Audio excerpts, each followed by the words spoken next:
Nizamabad mayor అభ్యర్థిని ఇంకా ప్రకటించలేదని PCC chief Mahesh Kumar Goud స్పష్టం చేశారు. మేయర్ బరిలో ఇద్దరు ఉన్నారని తెలిపారు. ఓ హోటల్ యజమాని రూపాయలు 8.20 కోట్ల పెండింగ్ బకాయిలు చెల్లించడంపై ఆయన తనదైన శైలిలో స్పందించారు. గత 7 ఏళ్లుగా ఎంపీగా ఉన్న అరవింద్ నిజామాబాద్ నగరానికి ఏమి చేశారో చెప్పాలన్నారు. సీఎం రేవంత్ రెడ్డి శుక్రవారం జిల్లాలో పలు రోడ్డు నిర్మాణాలకు శంకుస్థాపన చేయనున్నారు. ఇందులో భాగంగా నిజామాబాద్ జిల్లాలో గాంధీనగర్ నుంచి బినోలా రోడ్డు వరకు, పీడబ్ల్యూడీ జేఎన్ఎన్ రోడ్డు నుంచి సిరన్పల్లి మీదుగా నిజాంపూర్ వరకు రోడ్డు వెడల్పు, బలోపేత పనులకు భూమి పూజ చేయనున్నారు.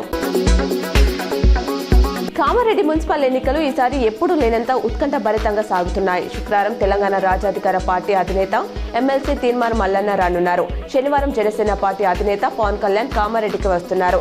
దీంతో ఎన్నికల జోరు మరింత పెరిగింది. ప్రముఖ నేతల రాకతో పట్టణంలో రాజకీయ వాతావరణం వేడెక్కింది. ముఖ్యమంత్రి రేవంత్ రెడ్డి శుక్రవారం నిజామాబాద్ జిల్లా పర్యటన ఇలా సాగనుంది. మధ్యాహ్నం 2:20 బేగంపేట ఎయిర్పోర్ట్ నుంచి హెలికాప్టర్ ద్వారా బయలుదేరి 3 గంటలకు బర్దిపూర్ చేరుకుంటారు. 3:15 నుంచి 3:30 వరకు స్థానికంగా ఏర్పాటు చేసిన కార్యక్రమంలో పాల్గొంటారు. 4 గంటల వరకు బహిరంగ సభలో ప్రసంగిస్తారు.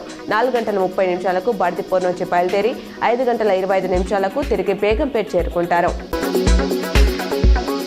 సీఎం రేవంత్ రెడ్డి బహిరంగ సభ కోసం బర్దిపూర్ సభాస్థలం, స్టేజ్, హెలిప్యాడ్ ప్రవేశ మార్గాలను నిజామాబాద్ సిపి సాయి చైతన్య పరిశీలించారు.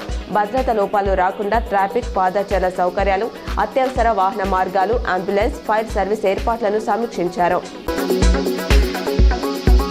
నిజామాబాద్ అర్బన్ నియోజకవర్గ అభివృద్ధితో పాటు మున్సిపల్ కార్పొరేషన్ను అవినీతి రహిత కార్పొరేషన్గా తీర్చిదిద్దడమే తమ ప్రధాన లక్ష్యమని నిజామాబాద్ అర్బన్ ఎమ్మెల్యే ధన్పాల్ సూర్యనారాయణ గుప్తా అన్నారు. కంటేశ్వర్లోని పాలిటెక్నిక్ గ్రౌండ్లో వాకర్లతో ఆయన మాట్లాడారు.